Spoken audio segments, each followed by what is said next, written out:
मेरा नाम मनोज कुमार चौरसिया। आज मैं इस वीडियो को आप सभी लोगों तक पहुंचाने के लिए बना रहा हूं और जितना हो सके उतना शेयर करिए, क्योंकि हमारे देश के प्रधानमंत्री श्री नरेंद्र मोदी जी तक इस वीडियो को पहुंचाना बहुत ज़रूरी है। आज जो मेरे दिल में विचार चल रही है, जो जनता के दिल में विचार चल रहा है, जो वो लोग कहते हैं उसके मुताबिक मैं इस वीडियो को बना के आप सभी लोगों तक पहुँचाना चाहता हूँ कि हमारे देश के प्रधानमंत्री श्री नरेंद्र मोदी जी तक ये वीडियो पहुँच जाए। और इस बातों को उन्हें गौर करनी चाहिए कि जो हमारे देश की जनता है वो देश विदेश में अपने माँ बाप, अपने बीवी बच्चों को छोड़ के पड़े हुए हैं। जो लोग सोचते थे कि हमारा आज अगर हम गेहूँ बो दिए हैं, कल गेहूँ काटने के टाइम पे मैं 10-20 हज़ार रुपये लेकर के आ जाऊँगा, अपने खेती कर लूँगा। आज जो हमारे देश की जनता अन्य देशों में जा कर के फंसी हुई हैं, उनका खेती पड़ गया गाँव में, जो अपना खेती नहीं कर सकते, उनके फैमिली में वो अकेले ही हैं तो कुछ नहीं कर सकते।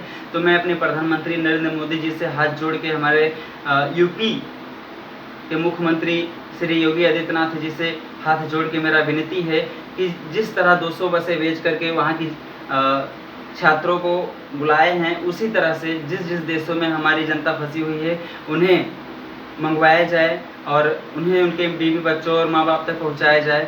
इसलिए क्योंकि आप कहते हैं 3 मई तक लॉकडाउन, 3 मई लॉकडाउन नहीं, 30 मई तक करिए आप लॉकडाउन।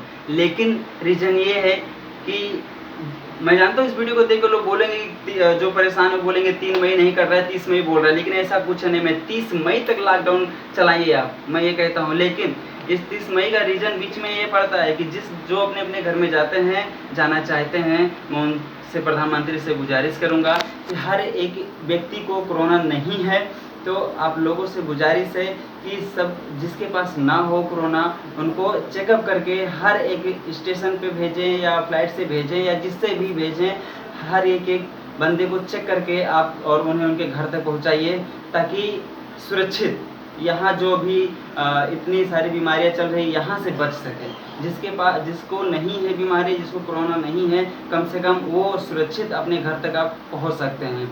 जब आप यहाँ से चेकअप करके उन्हें भेजेंगे तो कोई शक नहीं है कि उनको बीमारी है। तो मैं बस यही गुजारिश करता हूँ कि जितनी जनता फंसी है इनको चेक करके इनको उनके घर तक पहुँचाने में कृपा करें। धन्यवाद।